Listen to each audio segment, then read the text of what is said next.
To quote City, good things come to those who wait. Riyad Mahrez is a Manchester City player. The Algerian wizard is finally, after a very protracted and long summer, a Manchester City player. And that feels good to say out loud, doesn't it? Our first proper big signing of the summer. And it feels so nice to see Riyad Mahrez in a blue shirt. A special magician, a wonderful, talented player who will no doubt improve this squad. As you can see below me, I've got a whole bunch of categories that I'm going to talk through during this video, because I'm really excited about this transfer. First, let's just talk about the fee. Now, it's not been officially put out there yet. All I can see, some people saying it's around 60 million, some people saying it's around 67 million even. I think it's probably somewhere around that in general, maybe somewhere in between. It's a club record fee by the looks of it, but given the market these days, is it really that much of a big deal to see a fee like that for a player like this? I don't really think he's, I think that's a bit of a bargain almost, even being totally honest with you. Look at the fees for Virgil van Dijk, a defender, 75 million. Once again, Coutinho, well over 100 million. The likes of Neymar,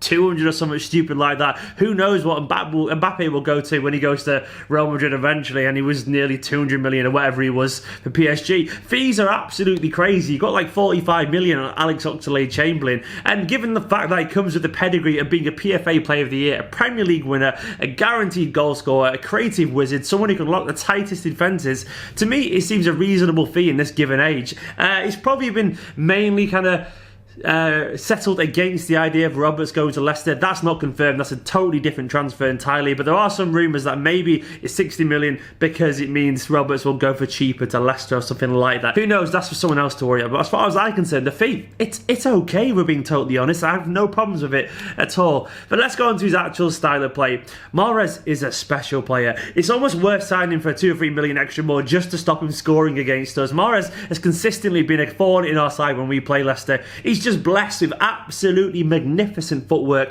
incredible technique, grace, skills, intricate footwork in the tightest of spaces, and a wonderful cultured left foot. Why is it left-footed players always seem to be more cultured and special to watch? They just do, don't they? And now we've got another left-footed wizard. Mahrez is a fantastic inside winger. The guy who can just absolutely make you laugh. Some would say possibly maybe now our best dribbler. He's obviously great at taking people on. He loves selling people for dummies. He can pick a pass, he can shoot, he can cross. He's just a fantastic all-round footballer, and he can score a free kick as well. He's just one of those technical players that will fit right into Guardiola's style of play and offer something a little bit different, and that's what I'm excited about, that flair that he can bring to Manchester City. I think we'd all agree that it's going to be hard next season. Teams will sit deeper and deeper against City, and Mahrez is the kind of person that can be useful here against those tight defences, against those buses that just can't be moved. Mahrez can just do something a little bit special. He can draw 2 or 3 people. He can take a player on with hardly any space whatsoever, and he can just maybe offer a little bit of magic, and we're going to need that next season. We're going to need something slightly different, and he definitely brings something slightly different to this team. Onto his position, where you think he'll play. Well, obviously he's been playing right wing for Leicester for some time now, and it's probably fair to presume that's probably where he'll start most of the season, but there are some people who've said that maybe he could drift inside as some kind of like advanced playmaker. Maybe he can start on the left and kind of use that left foot of his to put a few crosses in.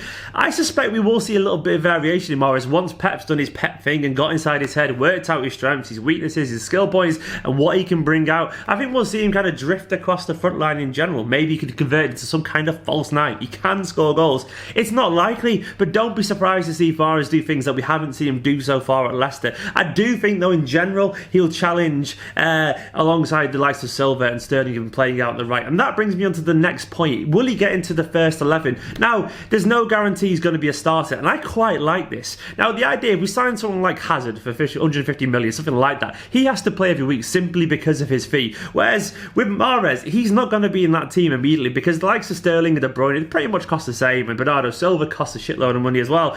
Mahrez is no guarantee to be in this first 11. He's just another exceptionally gifted player who has to prove his worth to get in the team. And that's what I like about this. He's another player that has everything to prove, and therefore he has to work hard and he has to keep the others on their toes. And he has to be on his toes himself. There is no guarantee that he'll get in the team. And I like that because it means if he's in the team, he's playing bloody well. And it means if Sterling's in the team ahead of him, it means he's also playing exceptionally well. You could maybe see the likes of Bernardo Silva go more central now, the fact that we've got another right wing option. Sterling Sterling might end up playing as another striker, a second striker, something like that. It gives us options that we don't have. But back onto the point, will he be a first 11 starter? No, I don't suspect he'll be on the bench as much as Bernardo Silva was initially. I don't think he'll need that bedding in time because he comes from the Premier League, which is nice. He knows this league inside out.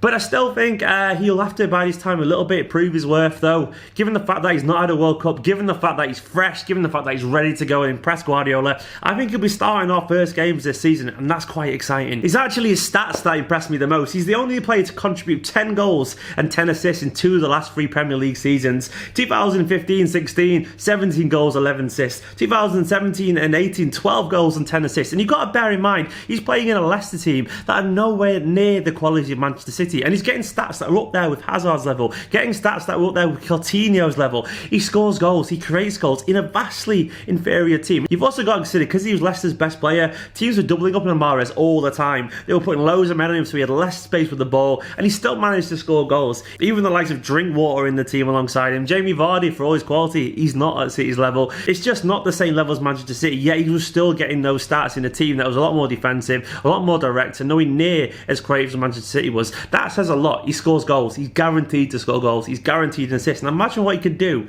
in a team like Manchester City. And this brings me on to my next point, potential. There's some conception that because he's 27 years old, that he's actually peaked already and he won't improve. I don't agree with that at all. I don't think we've seen anywhere near what he can do with a football yet. And I do think Pep will get inside his head, refine him, teach him so much more. And I think he's still got a way to go to be something absolutely special. I think he still could be world class if he's not already knocking on that door anyway. I think Mahrez will improve alongside great players. A lot of people get better alongside better players. It's a very simple premise, and especially considering we've got the best coach in the world, there's no reason why Mahrez can't refine his game more, can't see things a little bit differently, can't shape his body a little bit better, something like that. I'm sure playing alongside De Bruyne, Aguero to pick out, De Bruyne to feed him, all these intelligent players around him, he's going to go up another level in my personal opinion. He's nowhere near the finished article, pretty much there, but I still think we're going to see more from Mahrez than we suspected previously. It's a very exciting signing. Guys, I'm really excited to see Mahrez in a City shirt, finally. Jorginho, no idea what's going on there, but